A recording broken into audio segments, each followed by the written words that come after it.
Perfect parenting वास्तव की कल्पना. एक जोडपं मला म्हणालं की मॅडम आम्हाला फंटॅस्टिक परफेक्ट पॅरेंट बनायचं आहे. त्याच्यासाठी काय फॉर्म्युला आहे, आम्हाला शिकायचं आहे. हे बोलणं गमतीशीर होतं आणि विचार करण्यासारखंही. मुळात आदर्श पालकत्व ही कल्पना किंवा मिथ आहे. असं आदर्श पालकत्व वगैरे काही नसतंच, कारण मूल हे एक छोटं माणूस असतं. या वाक्यातले दोन्ही शब्द महत्त्वाचे आहेत पालकांनो, कारण छोटा म्हणजे वयाने, ताकदीने आणि समजशक्तीने मुलं लहान असतात. पण मोठ्या माणसात असणाऱ्या भावना, विचार, बुद्धी, विरोध, आवडणं, प्रेम, विश्वास, सुरक्षितता हे सारं काही त्याच्यात असतंच. त्याला कमी लेखणं, अंडर एस्टिमेट करणं योग्य नाही. मुलांचं माणूसपण नाकारणं म्हणजे त्यांचं अस्तित्व नाकारण्यासारखं आहे.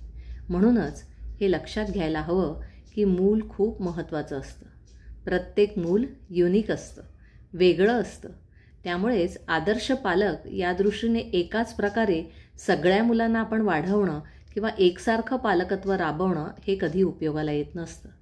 मग एका जबाबदार भूमिकेमध्ये पालकामध्ये आपण कसं वागायला हवं, तर मुलांना कसं वाढवावं, अगदी जुळी मुलं असली तरीही शांत झोप लागावी किंवा मुलांचं असंवेदनशील वागणं पाहून भीती वाटत असेल तर काय करावं हे प्रश्न मनाला त्रास देतात. अशा वेळेला कुठला दृष्टिकोन ठेवायचा आणि रोजचं आयुष्य जगायचं, तर तुम्ही तुमच्या मनाला संपूर्णपणे आणि स्पष्टपणे हे सांगा की मला मुलाला योग्य आकार देताना एक चांगलं माणूस म्हणून घडवायचं आहे. ही जास्त महत्त्वाची जबाबदारी, कारण तो पुढे समाजाचा एक अतिशय महत्त्वाचा जबाबदार घटक बनणार आहे. पण तरीही काही वेळेला पालक गोंधळलेले असतात. म्हणून पालकांसाठी आज काही टिप्स. तुमच्या मुलांना उंचच उंच उडू दे, त्यांच्या कल्पनाशक्तीचे पंख कापू नका, त्यांच्या स्वप्नपूर्तीमध्ये अडथळे निर्माण करू नका. त्यांची ध्येय पूर्ण करण्यासाठी त्यांना संधी द्या, तो अनुभव घेऊ द्या. मुलं चुका करतात, आपण मुलांना दुरुस्त करतो. पण वारंवार हेच जर करायला लागला तर मुलं जजमेंटसाठी तुमच्यावरती, तुमच्या मतावर, तुमच्या निर्णयांवरती अवलंबून राहतील. मुलं कुठे चुकत आहेत, मग ते अभ्यासात असो की अन्य बाबतीत, याची जाणीव मुलांना स्वतःला होऊ द्या. मुलांना शिस्त लावायची असेल तर शिक्षा हवीच. अशा गोंधळलेल्या पालकांनी हा विचार करायला हवा की लहान सहान गोष्टींकरता सारखी शिक्षा करणं म्हणजे त्याचं काही गांभीर्यच उरत नाही. मुलांसाठी शिस्त नक्कीच हवी, पण मुलांच्या डोळ्यातलं तेजस्वीपण आणि चेहऱ्यावरचं हास्य यांचं मोल देऊन नव्हे. आपल्या मुलांसाठी रोजच्या जगण्यातला काही मौल्यवान वेळ राखून ठेवा. या वेळेत त्यांच्याशी गप्पा मारा, मुलात मूल होऊन खेळा, त्यांना घेऊन भरपूर वेळ फिरायला जा. मुलं खूप इंटरेस्टिंग गप्पा मारतात बरं. त्यातून तुमचं आणि मुलांचं एक सुरेख नातं तयार होईल. ती मोकळी होतील आणि तुमचा ताणही कमी होईल. मुलं इतकी निरागसपणाने वागतात, छान बोलून जातात की त्यांचं कौतुक वाटल्याशिवाय राहवत नाही. मुलांनी चांगलं केलं तर त्यांचं कौतुक करू नका, दचकू नका. चुकीचं लिहित नाही आहे.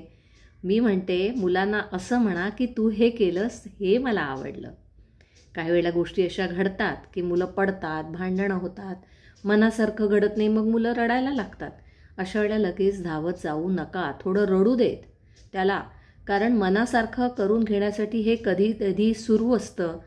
नीट बघा, मुलं खरंच योग्य कारणासाठी रडतायत का, नाही तर मुलं हे शस्त्र म्हणून वापरायला लागतात.